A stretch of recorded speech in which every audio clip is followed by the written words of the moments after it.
오늘 기도원 위원회 그 헌신 예배가 원래는 4월 중에 있었어야 되는데 제 사정도 좀 있고 또 교회 여러 가지 행사들이 겹쳐져서 조금 뒤로 미뤄졌습니다. 제가 그냥 생각만 하고 교회에다 건의한 적은 없는데 기도원 위원회 헌신 예배는 내년에는 기도원에서 하면 어떨까?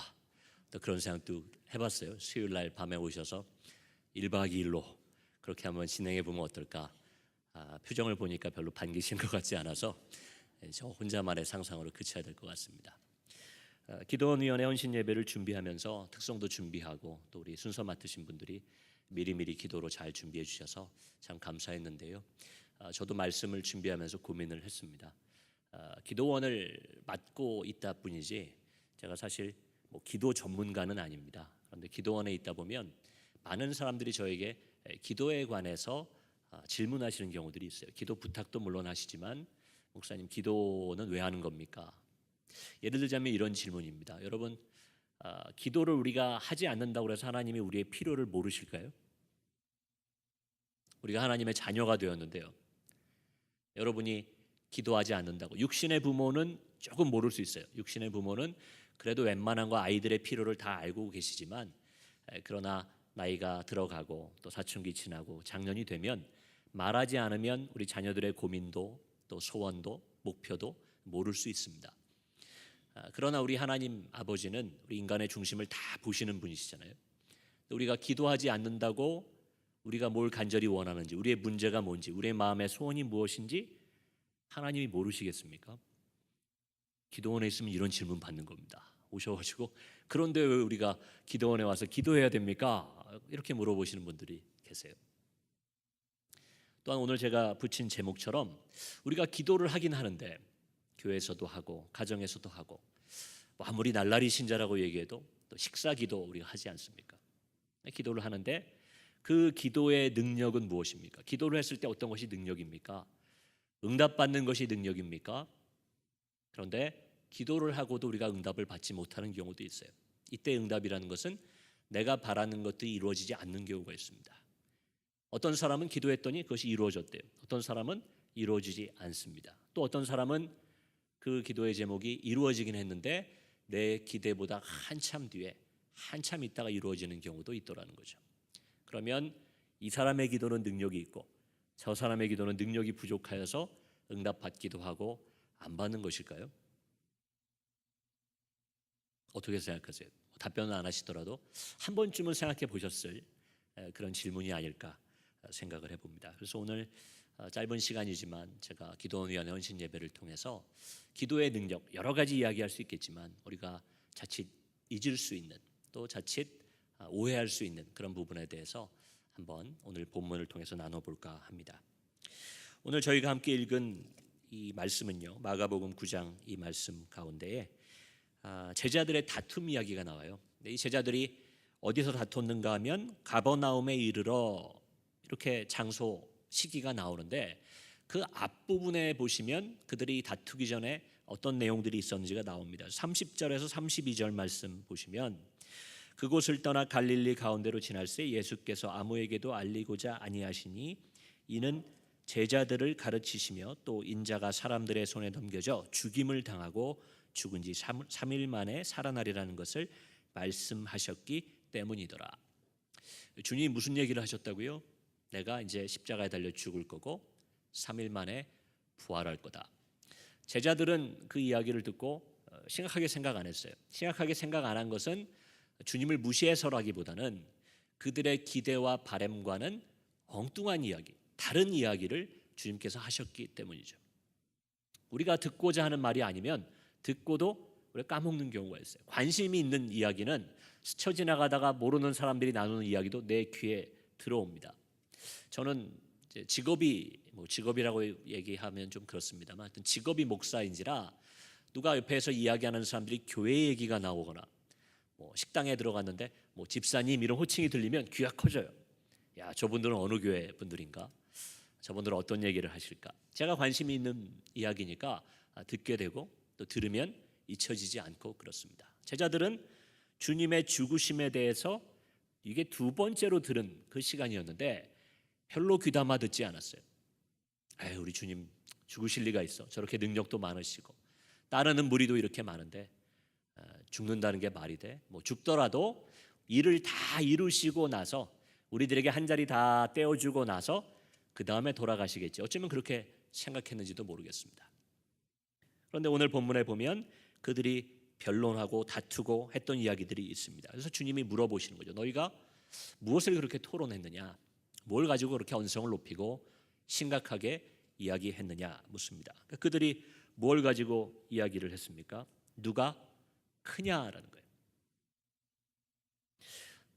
제자들이 따르는 무리가 있었잖아요. 특별히 12제자를 저희가 기억합니다만 그 제자들끼리 우리 중에 누가 큰 사람이냐라는 것을 놓고 토론하고 쟁론했다는 것입니다. 자, 우린 제자들의 모습 보면서 예수님의 생애를 다 알고 또 신앙적으로 많은 교육을 우리는 받았기 때문에 제자들의 그 모습이 얼마나 한심한 것인지 잘 알고 있어요. 그러나 우리의 삶으로 돌아와서 제자들의 이 이야기를 적용해 볼 때에 우리들도 크게 다르지 않더라는 거죠. 기도 이야기를 드렸습니다만 여러분 기도 제목을 보면요. 제가 기도원에서 사역하다 보면 기도원 헌금 봉투에는 항상 기도 제목을 적는欄이 있어요. 그래서 제가 기도원에 오시는 분들 가운데 또 형편이 어렵거나 미처 준비 못하셔서 헌금 못하시는 분들 계시잖아요. 그래서 기도원에서 늘 광고 드릴 때 집회를 인도하면서 헌금 준비 안 하셨더라도 그 빈 봉투에 기도 제목을 적어주시면 그러면 제가 그 제목으로 기도해 드립니다. 우리 함께 기도하는 중보기도팀이 있습니다. 이렇게 말씀을 드려요. 그 칸에 기도 제목들을 적어주시는데 기도 제목을 읽다 보면 그 사람의 인생의 목적이나 인생의 방향이나 인생의 우선순위들이 잘 보이더라는 거죠. 기도 안에는 우리가 바라는 것들, 어떻게 보면 우리의 성향들이 다 투영되어 있어요. 제자들이 지금 기도한 건 아니지만 제자들이 만약에 이 시간 이후에 기도했다 그러면 뭘 기도했겠습니까? 하나님, 나를 베드로보다는 좀 큰 사람을 만들어 주세요. 내가 예수님 제자 중에 그래도 넘버 3, 세 손가락 안에는 들게 해주세요. 뭐 그런 기도를 했겠죠. 왜냐하면 예수님 십자가 달려 돌아가신다는 말을 그들은 귀담아 듣지 않았기 때문에 분명히 예루살렘 올라가시고 한 자리 하실 건데 그때 내가 수제자 자리는 혹시 베드로한테 뺏기더라도 두 번째, 세 번째 자리 정도는 차지해야 한 몫 챙기지 않을까 그런 생각을 했던 것 같아요. 우리의 기도 제목도 이와 별반 다르지 않다는 겁니다. 여러분 기왕 기도하시는데 저 좀 작은 사람 되게 해주세요. 사업이 그냥 입에 풀칠하고 먹고 살 정도만 되게 해주세요. 공부는 그냥 낙제만 면하게 해주세요. 결혼은 그냥 뭐 상대가 변변치 않아도 괜찮으니 결혼만 할 수 있게 해주세요. 이렇게 기도하는 분은 제가 본 적이 없습니다. 가능하면 더 크고 더 좋고 더 많은 것을 구하는 게 사람의 본성이라는 겁니다. 제가 또 이렇게 서론을 떼니까 또 여기 앉아 계신 분들이 아유 목사님이 또 욕심껏 기도하는 거 하지 말라고 또 잔소리 시작하시나 보다. 그래서 표정 불편해지신 분들도 계세요. 아닙니다. 저도 기도하면 그렇게 기도합니다. 하나님 저 큰 목사 되게 해주세요. 제가 목회하면 성도가 많아지게 해주세요. 제가 한기채 목사님만큼은 아니어도 또 사역하고 열심히 노력할 때 저도 유명한 목사 되게 해주세요. 그런 마음이 제 안에 있어요. 제가 뭐라고 말씀드렸어요? 우리가 입술 열어 고백하지 않아도 하나님 다 아신다고 그랬잖아요. 제 마음 중심을 들여다보면 그럼 욕심 가득한 이 제자들의 모습과 같은 기도 제목이 가득하게 있더라는 거예요. 근데 그런 게 있으면 어떻게 해야 될까요? 저는 이제 그걸 누르진 않습니다. 제 개인적인 얘기를 드리면 솔직하게 하나님 앞에서 기도합니다. 하나님, 제가 이런 걸 바라고 이렇게 되기를 원하고 제가 하는 사역들이 제가 하는 공부가 이런 열매를 맺기를 원합니다. 다 솔직하게 기도하는 거죠. 그 기도가 잘못됐다는 이야기를 드리는 것은 아닙니다. 그러나 이 제자들의 논쟁 다음에 우리 주님의 답변을 한번 우리가 생각해 봐야 돼요. 예수님이 이렇게 답변하셨어요. 요약하자면 큰 자가 되고 싶으냐? 그러면 섬기는 자가 되어야 한다. 동문서답이죠.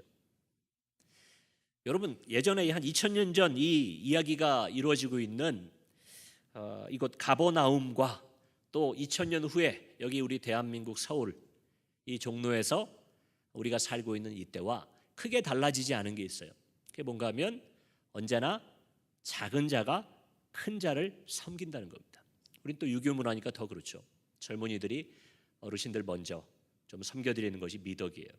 또 회사로 치면 사장님보다는 직원이 그 사장님을 섬겨드리는 것이 맞습니다.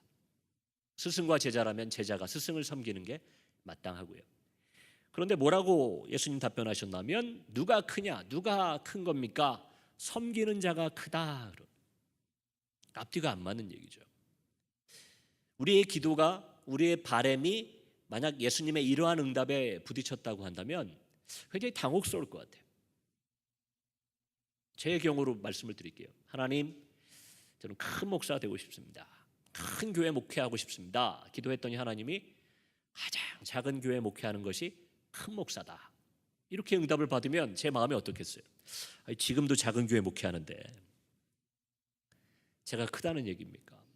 누구도 크다고 인정해 주지 않는 것 같은데 이게 크다라는 겁니까? 제자들도 그런 당혹감이 있었을 것 같아요. 그러니까 부연 설명을 하시죠. 어린아이 하나를 무리 가운데 세우셨습니다. 제가 예전에도 한번 이 본문 가지고 이야기를 드렸던 것 같아요. 이때 당시에 어린아이는 오늘날과 같은 대접받는 어린아이가 아니다 얘기했어요. 요즘은 어린아이가 상전입니다. 어떤 분은 이 본문 가지고 하긴 애들이 상전이지, 애들이 집에서 제일 높아, 그렇게 해석하는 분도 계신데 2000년 전 이스라엘에서 어린이들은요 생존권 보장을 못 받던데요. 우리나라도 소파 방정환 선생님이 어린이날을 제정하기 전까지는 아이들이 한 집에 뭐 10명 있는 집도 있고 우리 집은 애가 적어요 그러면 과거에 한 대여섯 명 있으면 애가 적은 집이었잖아요. 늦게 밥 먹어라 때 늦게 오면은 어때요? 밥도 안 남아 있고 그런 시절이 있었다고 어르신들이 얘기하시더라고요. 여러분 그거보다 더 옛날이에요. 2000년 전 그 시절의 어린아이는 집에 먹을 게 남으면 좀 먹는 거고 또 심한 경우 집이 가난하면 어디 팔려가기도 하고 그런 존재가 힘없는 어린아이였습니다. 성인 한 명의 역할을 감당하지 못하기 때문에 뭐 재산, 집안 재산 목록으로 봐도 가치가 좀 낮은 존재. 잘 성장하면 감사한데 중간에 병들어 죽게 되면 뭐 어쩔 수 없고 그런 존재가 어린아이의 존재였습니다. 자, 그런데 그런 어린아이를 세우신 다음엔 뭐라고 얘기하셨냐면 이런 어린아이 하나를 영접하면 곧 나를 영접하며 누구든지 나를 영접하면 나를 영접함이 아니요 나를 보내신 이를 영접함이니라. 풀어서 설명해 주신 거예요. 제자들이 오해할까 봐 이 작은 자 어린아이 약한 자를 섬기고 그렇게 잘 대해주고 선대하면 그것이 나에게 한 것이고 나에게 한 것은 곧 하나님 아버지께 한 것이다. 이렇게 비기를 얘기해 주는 거예요. 제자들이 이 말대로 살았을까요? 만약 그대로 살았다면 예수님 십자가 달리실 때에 배반하고 떠나가지는 않았을 거예요. 예수님 말씀을 기억하며 이 말씀을 기억하며 그 말씀대로 순종하며 묵묵하게 섬기는 일을 감당했겠죠. 한 자리 차지하고 더 커지고 높아지기 위한 욕심이 있었던 그들은 예수님이 십자가 지신다고 그러니까 우리 생각과 다르네 하고 뿔뿔이 흩어졌던 것을 여러분 기억하실 겁니다. 자, 우리들의 모습이 많이 닮았어요. 그래서 우리 기도원에 오시는 분들 가운데도 어떤 분은 목사님 제가 이거 5년째 목사님 기도원 맡기 전에 예전 목사님 계실 때부터 기도하는 겁니다. 지역에서 오신 분들이 많이 계시거든요. 저희 교회 교인들이 아니신데 그 얘기를 해요. 예전에 우리 주단일 목사님 계실 때부터 아니면 그 전에 목사님 계실 때부터 내가 이 기도 제목 가지고 기도하는데 목사님 때에 응답받았으면 좋겠습니다. 그래요. 굉장히 부담스럽더라고요. 이거 내가 잘못하면 응답을 못 받으시는 건가? 제가 응답해드리는 건 아니지만 기도원 책임지는 목사 입장에서 부담이 많이 돼요. 그런 오래된 바람을 가지고 계속 하나님께 기도하는 거예요. 그러나 그것이 응답받지 않았다는 거예요. 여러분 어떤 분이 그런 얘기 하시더라고요. 응답받지 못한 것도 때로는 응답일 수 있다. 이런 얘기 들어보셨어요? 하나님이 응답해 주지 않는 것, 들어주지 않는 것이 때로는 응답일 수 있다는 거예요. 자녀들 키우시면서 많이 해보셨잖아요. 엄마가 안 된다 그러면 안 되는 거야. 애가 아무리 와서 졸라도 안 되는 건 안 되는 겁니다. 졸라서 되는 일도 가끔 있죠. 그럼 어떻게 생각합니까? 이거 졸랐더니 된다. 그래서 아이들이 땡깡도 부리고 더 심하게 졸라보기도 하고 협박도 하고 막 슬픈 척도 하고 그러나 아이들만 키워봐도 알 수 있는 것 안 되는 거는 절대 안 되는 게 있더라는 거죠. 그럼 아이들이 그걸 어떻게 받아들여야 돼요? 그걸 응답으로 받아들여야 됩니다. 엄마가 혹은 아빠가 안 된다고 얘기한 것이 이것이 답변이고 응답이구나. 근데 그 이야기를 기도하는 분들에게 기도원 목사가 전하는 건 굉장히 어려워요. 저도 모르니까요. 그러나 어떤 분이 5년간 기도했는데 하나님 안 들어주시는데 목사님 기도해 주세요. 거기다 대고 제가 권사님, 집사님, 장로님 안 들어주시는 게 응답일 수 있어요. 그렇게 얘기했다가는 또 이상한 목사가 왔네, 사입이네, 능력이 없네. 제가 그런 얘기 들을까 봐 걱정이 돼서 그냥 마음속으로는 이번에 응답해 주셨으면 좋겠다. 또 실례로 그렇게 있다가 응답받는 분들이 계세요. 목사님 제가 8년, 9년 그렇게 기도했는데 이번에 응답받았습니다. 또 그런 분이 계시니까 제가 섣불리 오래됐으면은 안 들어주시는 게 응답일 수 있습니다. 이렇게 얘기할 수도 없어요. 누구만 아세요? 하나님만 아시지 기도원 목사도 모른다는 거예요. 저도 모릅니다. 모르니까 그저 기도해드리고 함께 기도하고 또 격려해드리고 위로해드릴 뿐입니다. 앞부분에도 얘기 드렸지만 기도가 무엇인가 고민해 볼 때에 제가 좀 소박하게 말씀드리면 기도는 그냥 우리의 이야기를 하나님께 들려드리는 거다. 저는 이렇게 생각해요. 있는 그대로 솔직하게. 남들이 들으면 욕심이라고 할 수 있어요. 야, 무슨 목사가 저렇게 욕심이 많나, 무슨 기독교인들이 저렇게 욕심이 많나. 그럼 하나님께 기도할 때는 그래서 방언을 주시나 그런 생각 들어요. 방언으로 기도하면 옆 사람 못 알아들으니까, 시험 안 드니까. 하나님께 내 바람을 그대로 다 기도하는 겁니다. 나의 생각, 어떤 때는 계획, 또 나의 바람들, 또 내 욕심, 고민, 문제, 모든 것을 하나님께 그대로 알려드리는 것이 저는 기도의 출발점이라고 봅니다. 여러분, 우리의 기도 제목을 하나님께 알려드리는 것 좀 앞뒤가 안 맞잖아요. 제가 아까 말씀드릴 때는 우리가 기도하지 않아도 하나님 모르겠습니까? 이렇게 얘기 드렸잖아요. 근데 또 우리의 기도 제목들을 하나님께 아뢰는 것이 중요하다. 좀 앞뒤가 안 맞는 이야기 같아요. 근데 여기에는 한 가지 비밀이 있습니다. 여러분, 알고 계시더라도 우리가 말하는 그 고백이 사람 관계에서도 중요하더라고요. 사람 관계도 중요해요. 좋아한다라고 이야기하고 내가 뭘 싫어한다라고 저에게 알려줄 때에 그 사람이 나에게 뭔가 기대하는 것이 있구나, 이걸 알게 됩니다. 뭘 좋아하는지는 아는데 저한테 얘기하지 않고 그냥 가만히 있는 사람이 있다고 생각해 보세요. 그 사람 저거 좋아하는구나. 근데 저에게 와서 제가 몰랐던 건 아닌데 목사님 저는 이런 걸 좋아해요, 저는 이런 걸 싫어합니다 얘기하면 제 속으로 고민이 시작되는 거죠. 나보고 어쩌라는 거지? 나한테 그걸 해달라는 건가? 나보고 좀 조심하라는 건가? 저의 행동에 영향을 주더라는 거죠. 기도원에서 많이 드는 예입니다. 여러분, 우리말에 제가 어린 시절에 좀 혼란을 겪었던 말이 있어요. 아는 게 뭐죠? 힘이다. 그런데 또 뭐 있어요? 아는 게 병이다도 있어요. 아는 게 힘이다, 아는 게 병이다. 제가 어린 시절에 공부한다고 그러면은 그 학교 가면은 앞에 급훈 같은 데 많이 붙어 있는 게 아는 게 힘이다 이렇게 돼 있어요, 학교에. 그런가 보다. 그걸 먼저 배웠단 말이에요. 근데 어느 날 책을 읽고 어른들하고 얘기하는데 야, 아는 게 병이야, 모르는 게 약이야, 또 이런 얘기를 하시더라고요. 저건 뭐고 이건 뭔가. 우리 기도원 집회 오시는 분들은 제가 여러 번 말씀드렸죠. 그때 아는 게 힘이다라고 얘기하는 건 지식의 측면, 공부해서 알게 되는 지식들을 얘기하는 거고, 모르는 게 약이고 아는 게 병이다라고 얘기하는 것은 우리가 미래의 일 같은 것을 미리 알게 될 때 오히려 우리에게는 고민이 생기고 문제가 생긴다, 이렇게 말씀드렸어요. 병원 예를 제가 많이 듭니다. 여러분, 병원에 가시면 뭘 합니까? 검사를 받아요. 아무리 약한 거든 어떤 때는 굉장히 오래 걸려서 며칠 동안 거쳐서 검사를 받기도 하는데, 검사를 받고 나면 의사들이 병에 대해 진단을 내리고 설명을 해줍니다. 과거의 의사들보다 요즘 의사들이 좋아졌다는 게 뭔가 하면, 과거의 의사들은 잘 얘기를 안 해줬어요. 검사했는데 심각한 건 아니고요, 제가 약 한 3일치 처방해 드릴 테니까 먹고 또 이상이 있으면 오십시오. 근데 어디가 안 좋은 겁니까? 심각한 건 아닙니다. 안 알려줘요. 그런가 보다, 의사 선생님 아시면 되지 하고 왔단 말이에요. 요즘은 안 그렇습니다. 그 의료법이 좀 바뀌어서 환자한테 처방하는 약이 뭔지 성분도 다 알려줘야 되고, 이 약을 외에 다른 선택은 뭐가 있는지 다른 선택도 얘기해 줘야 돼요. 이렇게 치료하는 법이 있고 이렇게 치료하는 법이 있는데 환자분 선생님 어떤 걸 선택하시겠습니까? 내 병에 대해서 얘기해 주는 거예요. 어떤 때는 이거는 뭐 당장 생각한 건 아닌데 지금 상태로 볼 때 1년 후쯤에는 문제가 생길 수 있으니까 1년 후에 다시 한번 와서 검사 받으십시오. 잘 들어보면 아프지 않다는 얘기예요. 그런데 좀 약하고 뭐가 좀 보이기 때문에 1년 뒤에는 어떻게 될지 모르겠습니다. 이런 얘기를 해줘요. 의사 선생님 만나고 병원에서 진단받고 오면 대개의 경우 어떻게 돼요? 그날부터 밤잠 못 자고 입맛 떨어지는 거예요. 안 좋은 얘기 잔뜩 듣고 오잖아요. 뭐 어디가 안 좋다. 좋다 그러면 본전이잖아요. 여기 괜찮습니다. 어우 살았다. 거긴 괜찮은데 여기는 좀 문제가 있으시네요. 여기는 선천적으로 약하시네요.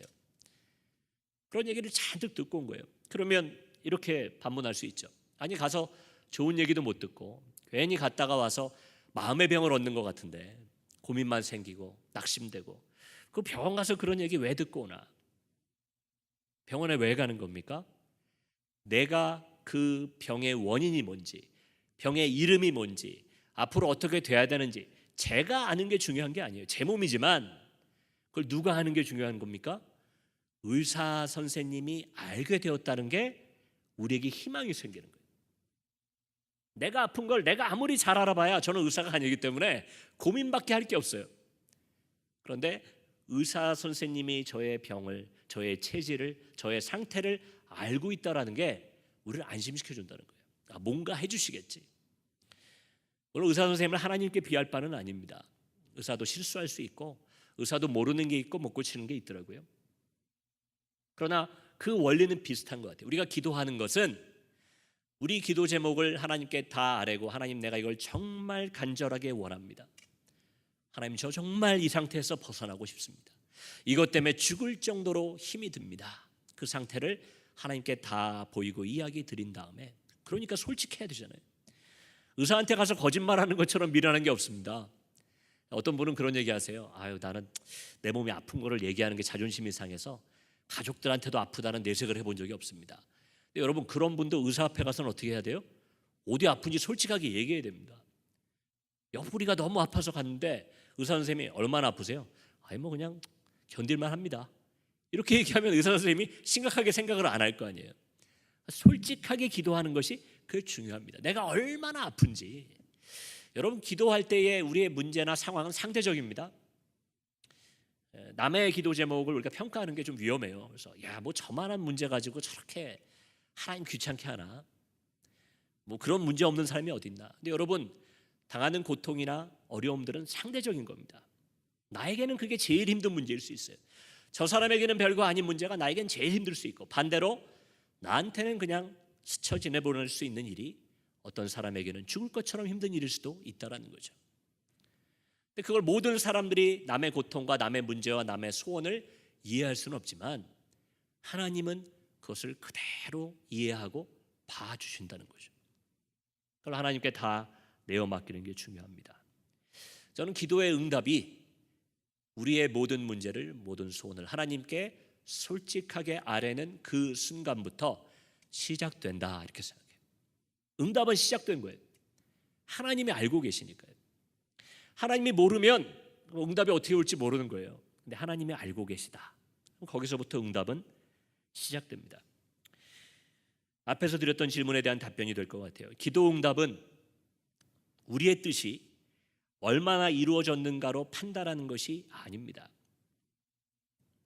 저는 기도원 목사이기 때문에 사실 우리 기도원에 오시는 분들이 기도 응답을 받기를 원해요. 그 가운데에 좀 전에 제가 아니라고 말씀은 드렸지만 원하는 바들이 이루어지는 역사가 일어나기를 바랍니다. 그러면 좋아들 하시니까. 그러면 이런 표현 좀 그렇지만 어떤 분이 직접 썼던 표현이에요. 이 기도원 용하다 그런 표현을 쓰시더라고요. 딴 데 가서는 딴 기도원 가서 응답 못 받았는데 이 기도원 가서 응답 받았다는 거예요. 그럴 때 제가 어깨가 으쓱해지지는 않는 이유는 응답 못 받은 분들 굉장히 많이 계시거든요. 제가 기도원 맡은 지 3년 차가 되었는데 거기 있는 제목 가지고 1년 넘도록 기도했는데 아직 응답 못 받은 분들도 많이 계세요. 그러나 제가 그런 분들 보면서 인간적인 연민이나 안타까움은 있지만 제가 죄송하진 않아요. 들어주시는 분 하나님이지 제 능력은 아니니까. 마찬가지로 누가 기도원 와서 응답 받았다고 할 때에 제가 으쓱해질 일은 아닌 것 같아요. 그러나 그러한 기도의 응답, 내가 바라는 것이 이루어지고 내가 원했던 대로 문제가 해결됐다고 해서 그것이 무조건 응답을 받았다, 이렇게 판단하기 어렵다는 거예요. 그런 종류의 응답도 있지만 하나님이 내 상황과 혹은 내 성향, 성격, 거기에 맞는 좋은 것을 주셨다. 이거 잘 들으셔야 돼요. 주셨다는 것을 그저 믿는 것이 아니라 반드시 주십니다. 그것을 깨닫는 것이 응답의 비결이라는 거예요. 하나님이 그렇게 주시겠지가 아니에요. 하나님 반드시 들으시면 가장 알맞은 것을 우리에게 주신다는, 가장 알맞은 때에. 근데 그것을 깨닫느냐 못 깨닫느냐가 응답을 받았다 못 받았다 우리가 생각한다는 거예요. 제가 적어도 성경을 읽고 성경 안에 하나님을 묵상할 때에 하나님 응답 안 하시는 분이 아니라는 거예요. 제가 예를 한번 들어보겠습니다. 저는 그 아이들이 아직 어려서 장성한 어른들의 자녀들 예는 잘 못 들고 항상 어린아이들 비유를 많이 들은 것 같아요. 근데 그게 좀 또 잘 맞는다 생각되는 게 하나님과 우리의 수준 차이가 워낙 많이 나잖아요. 그러니까 아직 어린 저희 아이들과 저의 차이를 이렇게 대비해 보면 딱 맞는 건 아니더라도 좀 유추해 볼 수 있는 내용들이 있습니다. 아이들의 요청이 있어요. 아빠 뭐 해주세요. 가서 정말 밑도 끝도 없이 자기네들이 원하는 거 다 얘기하고 갑니다. 도대체 나를 뭐라고 생각하는 걸까? 그런 생각이 들 때가 있어요. 아빠가 너희들보다 능력이 있고 너희들이 할 수 없는 거 많이 할 수는 있지만 내가 슈퍼맨도 아닌데 하여튼 자기네들의 바람과 소원을 아침 출근할 때 한번, 밤에 들어가면 한번 다 얘기합니다. 이런 거 했으면 좋겠어요. 이런 게 됐으면 좋겠어요. 나는 이렇게 되고 싶어요. 저한테 와서 다 얘기를 하는 거예요. 근데 거기에 대해서 그걸 들으면요, 그 다음부터 고민이 시작돼요. 제가 아무튼 가게 사장님이면 우리 가게 물건 사러 왔을 때 사장님 이런 물건 있습니까? 없으면 그만이에요. 그렇죠? 나 그거 없는데요. 우리 가게 그거 안 팝니다. 그럼 그만이에요. 고민할 게 없어요. 있으면 팔면 되고 없으면 안 팔면 됩니다. 근데 자녀는 다르더라고요. 자녀가 와서 제가 해줄 수 없는 걸 얘기하는 거예요. 아빠 저 이거 갖고 싶어요. 이런 데 가고 싶어요. 이런 게 되고 싶어요. 아빠가 이거 해줬으면 좋겠어요. 저랑 아내랑 애들을 재워놓고 머리를 맞대도 이게 방법이 없어요. 참 애들이 지난주부터 계속 이걸 원한다고 그러는데 우리가 어떻게 해야 되느냐. 아이들은 이야기하고 나서는 누구 고민이에요? 저랑 제 아내 고민이 시작되는 겁니다. 최선을 다해서 해주고 싶어요. 그게 나쁜 게 아니라면 해주고 싶은 거죠.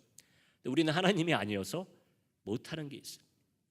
또 어떤 거는 할 수 있지만 이 아이들에게 지금 이것을 해주는 게 별로 이 아이들의 성장과 교육에 좋지 않겠다. 감히 저희가 판단하는 겁니다. 우리는 부모고 우리는 그 과정을 거쳤고 우린 그래도 어른이니까 우리가 판단할 때에 이렇게 안 하는 게 좋겠다. 어떤 때는 의논도 해요. 제가 뭐 인터넷에 물어보기도 하고 다른 학부모들 일찌감치 애들을 좀 크게 키운 우리 종합교회 부목사님들 만나뵈면 제가 의논할 때가 있어요. 아이들이 이런 얘기하는데 그때 어떻게 하셨어요? 그건 얘기를 해주죠. 그걸 다 종합해가지고 이거는 안 들어주는 게 좋겠다. 불러다 놓고 한참 설명해요. 자, 너희가 이거 해달라고 그랬는데 아빠가 왜 못 해주나 하면 이래서 지금 해줄 수 없고 나중에 너희가 크면 그때 해줄게. 그래요. 그러면 그때 우리 애들이 착합니다. 제가 엄하게 길러가지고 떼깍 놓고 이런 게 없어요. 그러면 알았대요. 알은 줄 알았는데 다음날 또 달라는 거예요. 다음날 아빠 근데 그거 왜 안 줘요? 두 번까지는 하겠는데 세 번째 되면 화가 나더라고요. 내가 안 된다고 너한테 어제도 얘기했는데 너 왜 자꾸 그래? 엉덩이 한 대 맞을래? 제가 이제 화가 나는 거죠. 답답한 거예요. 제가 그 아이들의 바람에 응답을 한 겁니다. 고민하고 연구하고 또 노력도 해보고 그러나 이렇게 안 하는 것이 너희에게 좋겠다 해서 응답을 해줬는데 이 아이들이 깨닫지 못해. 어리니까요. 이해도 못하고 나중에는 네가 아직 이해를 못하겠지만 그러면 나중에 아빠가 설명해 줄게. 하여튼 안 돼. 이제 그러는 거죠. 우리 딸이 조금 이제 싸나운 데가 있어요. 저한테 아빠 미워. 아빠 싫어. 우리가 하라는 걸 하나도 안 해주고 이제 아빠 말 안 들을 거야. 어디서 이런 거 배워왔는지 모르겠어요. 이런 말을 합니다. 제가 자기가 원하는 걸 안 들어줬다는 거죠.